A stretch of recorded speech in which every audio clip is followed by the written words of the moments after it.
نحمدہ ونصلی ونسلم علی رسولہ الکریم اما بعد۔ سامعین و ناظرین،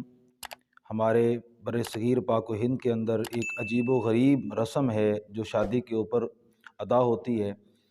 دولہا کے ہاتھ میں ایک چھری پکڑائی جاتی ہے اور اس کے اوپر بڑا خوبصورت سا کپڑا چڑھایا جاتا ہے بطور غلاف، اور وہ دولہا کے ہاتھ میں پکڑائی جاتی ہے اور دولہا اس کو ہاتھ میں پکڑ کر بارات کے ساتھ روانہ ہوتا ہے۔ اور اس کی جہاں تک ہماری معلومات ہیں، وجہ اس کے پیچھے لوگ سمجھتے ہیں کہ اگر انسان کے ہاتھ میں وہ چھری ہو یا کوئی لوہے کی چیز ہو تو انسان کی جنات سے اور جادوئی چیزوں سے حفاظت ہوتی ہے، یا پھر بعض لوگ آفات و بلیات سے آئندہ زندگی کو بچانے کے لیے دولہا کے ہاتھ کے اندر وہ چھری پکڑاتے ہیں۔ دین اسلام ایک ایسا خوبصورت دین ہے کہ جس کے اندر ایسی خرافات کی قطعاً کوئی گنجائش نہیں ہے، اور نہ ہی اس قسم کا کوئی تصور دین اسلام کے اندر موجود ہے۔ یہ خالصتاً ہندوؤں کے ساتھ میل جول اور رسم و رواج کی مناسبت اور مشابہت کی وجہ سے مسلمانوں کے اندر بھی ایسی چیزیں درائی ہیں جن کا دین اسلام کے ساتھ کوئی تعلق نہیں ہے۔ ہاں البتہ دین اسلام نے اپنے ماننے والوں کو آفات و بلیات سے، جنات سے، جادوئی چیزوں سے، ہوائی چیزوں سے بچنے کے لیے دین اسلام نے اس سے زیادہ بہتر چیزیں اپنے ماننے والوں کو عطا فرمائی ہیں۔ مثلاً پیارے آقا علیہ الصلوۃ والسلام نے ارشاد فرمایا کہ جو کوئی آیت الکرسی کو پڑھے گا اس کے مال و اسباب کی اللہ تعالیٰ خود حفاظت فرمائے گا۔ حضرت ابی بن کعب رضی اللہ تعالیٰ عنہ، آپ نے ایک دفعہ ایک جن کو پکڑ لیا اور فرمایا کہ چھوڑوں گا تب جب تو مجھے بتائے گا کہ انسان تم سے کس طرح بچ سکتے ہیں۔ تو اس جن نے کہا کہ صبح و شام آیت الکرسی پڑھ کے ہم سے بچا جا سکتا ہے۔ تو صبح کو جب پیارے آقا علیہ الصلوۃ والسلام کی بارگاہ میں انہوں نے یہ واقعہ عرض کیا تو آپ صلی اللہ علیہ وآلہ وسلم نے فرمایا اس خبیث نے سچ کہا ہے۔ اسی طرح سیدنا ابو ہریرہ رضی اللہ تعالیٰ عنہ، آپ کی مشہور حدیث مبارکہ ہے کہ جب آپ کو مال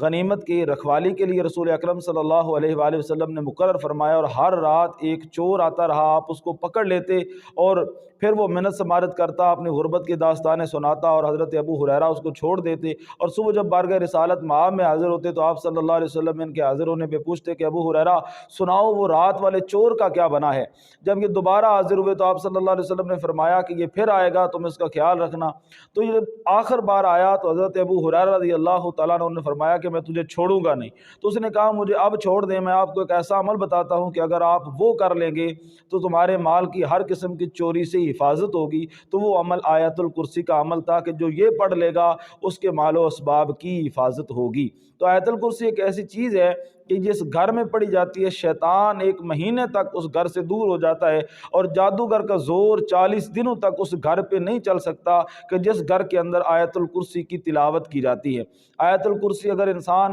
اپنے بچوں کے اوپر، اولاد کے اوپر پڑھ کر پھونک دیتا ہے تو اللہ تعالیٰ اس کی برکت سے ان بچوں کو شیطان سے، جادو سے اور نظر بد سے محفوظ فرما دیتا ہے۔ اسی طرح سوتے وقت اگر انسان آیت الکرسی پڑھتا ہے تو اس کے مال و اسباب کی اللہ رب العزت حفاظت فرماتا ہے۔ ایسا خوبصورت خزانہ ہے جو اللہ تعالیٰ نے اپنے ماننے والوں کو عطا فرمایا ہے، لیکن اللہ اور اس کے رسول صلی اللہ علیہ وسلم کے ماننے والے چھریاں پکڑ کر اپنے اعتقاد کی کمزوری کی دلیلیں پیش کر رہے ہیں کہ اگر چھری پکڑیں گے تو پھر ان چیزوں سے حفاظت ہوگی، حالانکہ یہ پیارے خزانے ہیں جو ایسی چیزوں سے حفاظت کے لیے اللہ اور اس کے رسول صلی اللہ علیہ وسلم نے اپنے ماننے والوں کو عطا فرمائے ہیں۔ اسی طرح پیارے آقا علیہ الصلوۃ والسلام کی حدیث مبارکہ ہے کہ جو انسان 10 دفعہ اعوذ باللہ من الشیطان الرجیم پڑھ لیتا ہے تو اللہ تعالیٰ فرشتے کی ڈیوٹی لگا دیتا ہے جو شیطان سے اس پڑھنے والے کو بچاتا ہے۔ اسی طرح یہ جو قرآن پاک کی آخری 2 صورتیں ہیں، سورۃ الفلق اور سورۃ الناس، ان کا نزول بھی اسی وقت ہوا جب پیارے آقا علیہ الصلوۃ والسلام کے اوپر یہودی عورتوں نے جادو کرنے کی کوشش کی،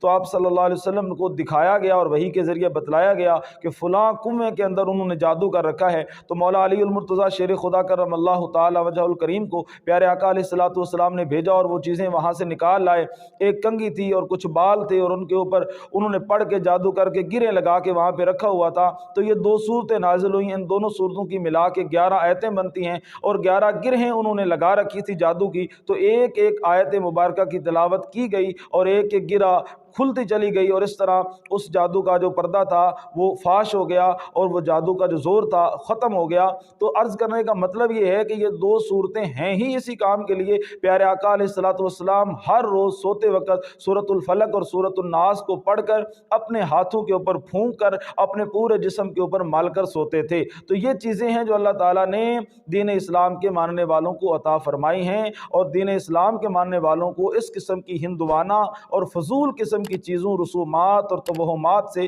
بچنے کی تلقین کی گئی ہے۔ دعا ہے کہ اللہ رب العزت سمجھنے کی توفیق عطا فرمائے۔